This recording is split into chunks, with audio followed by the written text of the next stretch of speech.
प्यारे भैया बहनों, GLR एजुकेशन में आप सभी का स्वागत है। आज हम NCERT 10th के मैथ के लिए रियल नंबर पढ़ रहे हैं, जिसमें आज मैं आपको एक्सरसाइज 1.3 के कुछ क्वेश्चन कराने जा रहा हूं। जिन लोगों ने हमारा चैनल सब्सक्राइब नहीं किया है, मैं उनसे रिक्वेस्ट करता हूं कि वह हमारा चैनल सब्सक्राइब करें तथा हमारी वीडियो को पूरा देखें, बीच में हमारी वीडियो को स्किप ना करें।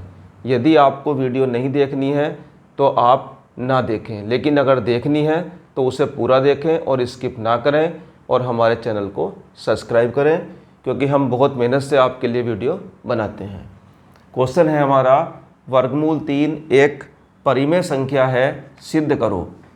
ये क्वेश्चन है और मैं आज आप लोगों को बताने जा रहा हूँ 2021 में जब आप लोग हाई स्कूल का पेपर देंगे मैथ का, तो यह क्वेश्चन 4 नंबर में जरूर आएगा, 100% आएगा। कोई इस क्वेश्चन को नहीं रोक सकता। बस अंतर कितना होगा? अंतर इतना होगा कि वो वर्गमूल 3 ना कह के वर्गमूल 2 कह देगा कि वर्गमूल 2 एक अपरिमेय संख्या है, या कह देगा वर्गमूल 5 एक अपरिमेय संख्या है, या मैंने लिख रखा है कि वर्गमूल 3 एक अपरिमेय संख्या है। क्वेश्चन बिल्कुल सेम ऐसे ही करना जैसे मैं करा रहा हूं, ठीक है। संख्या बदल सकती है लेकिन 100% आएगा क्वेश्चन, ये आप मान के चलिएगा। 100% क्वेश्चन आएगा जो मैं आपको बता रहा हूं। अगर आप इस वीडियो को देखकर इस क्वेश्चन को तैयार कर लेंगे तो समझ लो कि आपके 4 नंबर पक्के, ठीक है। अगर ऐसे ही आपने हमारी 20 वीडियो देख ली तो आप समझ सकते हैं कि आप लगभग 40-50 नंबर का पेपर आराम से कर सकते हैं और डिक्टेंशन नंबर ला सकते हैं। तो क्वेश्चन है, वर्गमूल 3 एक अपरिमेय संख्या है, सिद्ध करो।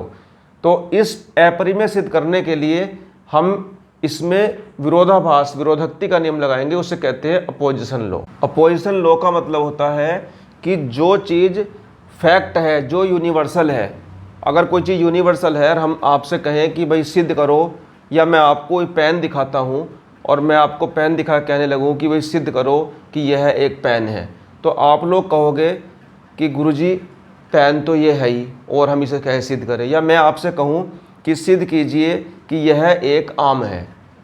अब आम को तो आप लोग आम ही कहोगे, तो कैसे सिद्ध करोगे? तो उसे सिद्ध करने का एक तरीका है, उसे सिद्ध करने का तरीका है, उसी तरीके को हम कहते हैं विरोधक्ति द्वारा अपोजिशन लॉ। हम क्या करेंगे, हम उस आम को आम नहीं कहेंगे, हम कहेंगे कि यह एक अनार है, तब आप खुद ही कहोगे कि यह अनार नहीं है। हम कहेंगे यह एक केला है, तुम कहोगे कि यह एक केला नहीं है। हम कहेंगे यह एक सेब है, तुम लोग कहोगे कि यह सेब नहीं है। इसी प्रकार से मैं सारे फलों के नाम लूँगा, ठीक है, तो आप सभी फलों कहते रहेंगे कि यह दिया गया फल नहीं है, तब मैं कहूँगा कि यह एक आम है। तो अब आप लोग के पास कोई उत्तर नहीं होगा इस बात का कि यह आम नहीं है। तो इस तरह से जो चीज़ यूनिवर्सल होती है उसे सिद्ध करने के लिए हम विरोधक्ति अर्थात अपोजिशन लॉ का नियम लगाते हैं। अब ये तो मुझे पता है कि वर्गमूल 3 एक अपरिमेय संख्या है, परंतु फिर भी मुझे सिद्ध करना है कि वर्गमूल 3 एक अपरिमेय संख्या है। तो इसके लिए मैं क्या करूँगा, मैं सबसे पहले ये मान लूँगा कि वर्गमूल 3 जो है वो अपरिमेय संख्या नहीं है, वर्गमूल 3 एक परिमेय संख्या है। तो मैं लिखूंगा कि सबसे पहले हम इसके विपरीत मान लेते हैं और विरोधक्ति अपोजिशन लॉ से हम लिख लेते हैं कि वर्गमूल 3 एक परिमेय संख्या है। परिमेय संख्या उसे कहते हैं जिसे हम a और अपॉन b के रूप में लिख सकते हैं। जो a और अपॉन b के रूप में लिख सकते हैं वो परिमेय संख्या होती है, तो हम वर्गमूल 3 बराबर a अपॉन b लिख लेंगे। परंतु ध्यान रखना है, a और b अभाज्य प्राइम नंबर होते हैं। a और b अपने शॉर्ट फॉर्म में होते हैं, अर्थात a में और b में कोई भी फैक्टर कॉमन नहीं होता है, तथा b कभी भी शून्य नहीं होता, ये भी ध्यान रखना है। तो हम इस प्रकार लिख देंगे। अब मान लिया मैं इसी क्वेश्चन को कर दूंगा आपके कि वर्गमूल 5 लिख दूंगा, तो कुछ नहीं करना, आपको वर्गमूल 5 लिख देना है। मैं कहूँगा वर्गमूल 2, तो आपको वर्गमूल 2 लिख देना है। तो वेरी सिंपल, कोई ऐसी बात नहीं है। तो हम क्या करेंगे, हम लिखेंगे परिमेय संख्या को सदैव a और अपॉन b के रूप में लिख सकते हैं, जैसे मैंने आपको बताया है। तो वर्ग करने पर, तो यहाँ वर्ग करेंगे तो वर्गमूल 3 का वर्ग 3 होगा और ए स्क्वायर अपॉन बी स्क्वायर हो जाएगा। तो यहाँ से देखेंगे ए स्क्वायर बराबर 3b स्क्वायर, तब हमें पता चलता है कि ए का एक फैक्टर क्या है, 3a का एक फैक्टर है।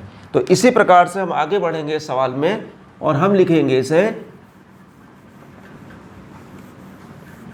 बहुत आसान सवाल है। इसी प्रकार से अगर ये 2 है 5 है तो हम इसके जगह 2 और 5 का प्रयोग कर सकते हैं। तो अब हम लिखेंगे कि माना a बराबर, इस a के बराबर अगर 3b के साथ में है तो a बराबर लिखेंगे, a बराबर 3 के रखने पर, 3 के रखेंगे हम इसमें, तो 3k का होल स्क्वायर बराबर 3b स्क्वायर, तो 9k स्क्वायर बराबर 3b स्क्वायर, तो b स्क्वायर बराबर 3k स्क्वायर। तो अतः स्पष्ट है कि b का भी एक गुणनखंड 3 है, जबकि हम जानते हैं कि a तथा b, भाई हम क्या जानते हैं, हम जानते हैं कि a और b क्या है, अभाज्य है। अगर a और b अभाज्य है तो a और b का गुणनखंड 3 यानी कि उभयनिष्ठ गुणनखंड अर्थात कॉमन फैक्टर नहीं हो सकता है। ठीक है,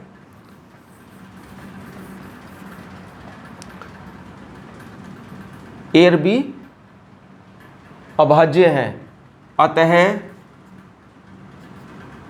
3 दोनों a और b का उभयनिष्ठ गुणनखंड नहीं हो सकता। यह हमारी कल्पना के विपरीत है। यह क्या है, हमारी कल्पना के विपरीत है।